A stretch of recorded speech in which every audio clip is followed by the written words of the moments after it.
Assalamualaikum warahmatullahi wabarakatuh. Saya Nurul Fahimah, NIM 2030310048 dari kelas B1 TPR, Prodi Tasawuf Psikoterapi, telah membuat video tentang silogisme kategorik mata kuliah logika yang diampu oleh Bu Mamluatur Rohmah untuk memenuhi tugas UAS.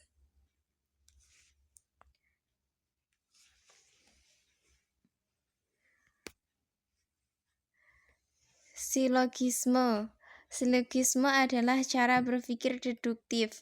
Silogisme adalah penyimpulan tidak langsung dari dua proposisi atau premis-premis disimpulkan menjadi suatu proposisi baru, kesimpulan.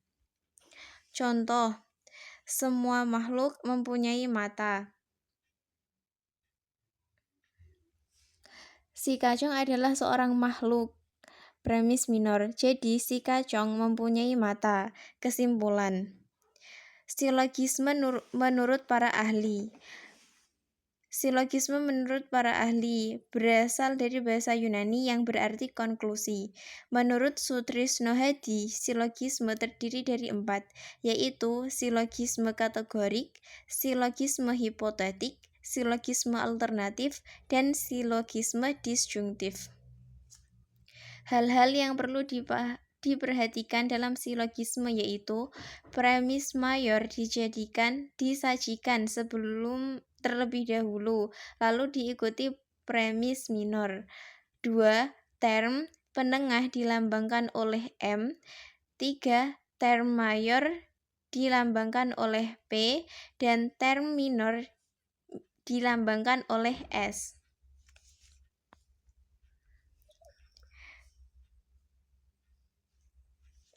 Silogisme kategorik adalah silogisme yang semua proposisinya merupakan proposisi kategorik. Contoh, semua manusia tidak lepas dari kesalahan. Premis mayor, semua cendekiawan adalah manusia. Premis minor, semua cendekiawan tidak lepas dari kesalahan. Konklusi. 2. Semua tanaman membutuhkan air. Premis mayor, padi adalah tanaman. Premis minor, padi membutuhkan air. Konklusi. Proposisi yang menjadi pangkalan umum dan pangkalan khusus disebut premis, sedangkan kesimpulan yang diambil dari kedua premis disebut term penengah. Hukum-hukum silogisme kategorik. 1. Apabila salah satu premis bersifat partikular, maka kesimpulan harus partikular juga. Contoh, semua yang halal dimakan menyehatkan. Premis mayor. Sebagian makanan tidak menyehatkan. Premis minor. Jadi sebagian makanan tidak halal dimakan. Konklusi. 2. Apabila salah satu premis bersifat negatif, maka kesimpulannya harus negatif juga. Contoh, semua korupsi tidak disenangi. Premis mayor. Sebagian pejabat korupsi. Premis minor. Jadi sebagian pejabat tidak disenangi. Konklusi. 3. Apabila kedua premis bersifat partikular, maka tidak sah diambil kesimpulan. Contoh, beberapa politikus tidak jujur. Premis 1. Bambang adalah politikus. Premis 2. Kedua premis tersebut tidak harus disimpulkan. Jika dibuat kesimpulan, maka kesimpulannya hanya bersifat kemungkinan, bukan kepastian. Bambang mungkin tidak jujur. Konklusi. 4. Apabila kedua premis bersifat negatif, maka tidak akan sah apabila kesimpulan diambil. Hal ini dikarenakan tidak ada mata rantai yang menghubungkan kedua proposisi premisnya. Kesimpulan dapat diambil jika salah satu premisnya positif. Contoh, kerbau bukan bunga mawar. Premis 1. Kucing bukan bunga mawar. Premis 2. Kedua premis tersebut tidak mempunyai kesimpulan.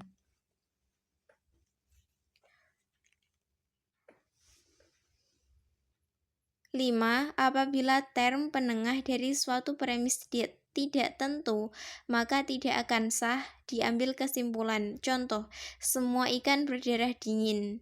Binatang ini berdarah dingin, maka binatang ini adalah ikan, mungkin saja binatang melata.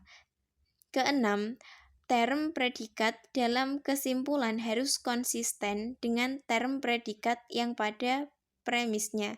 Apabila tidak konsisten, maka kesimpulannya akan salah. Contoh, kerbau adalah binatang, premis 1. Kambing bukan kerbau, premis 2. Jadi, kambing bukan binatang. Binatang pada konklusi merupakan term negatif, sedangkan pada premis 1 bersifat positif.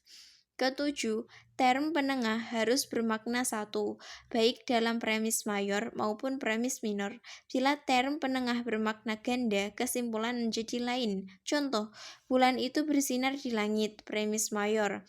Januari adalah bulan premis minor. Jadi Januari bersinar di langit. Ke-8, silogisme harus terdiri dari 3 term, yaitu term subjek, predikat, dan term tidak diturunkan konklusinya. Contoh, kucing adalah binatang, premis 1. Domba adalah binatang, premis 2. Beringin adalah tumbuhan, premis 3. Sawo adalah tumbuhan, premis 4.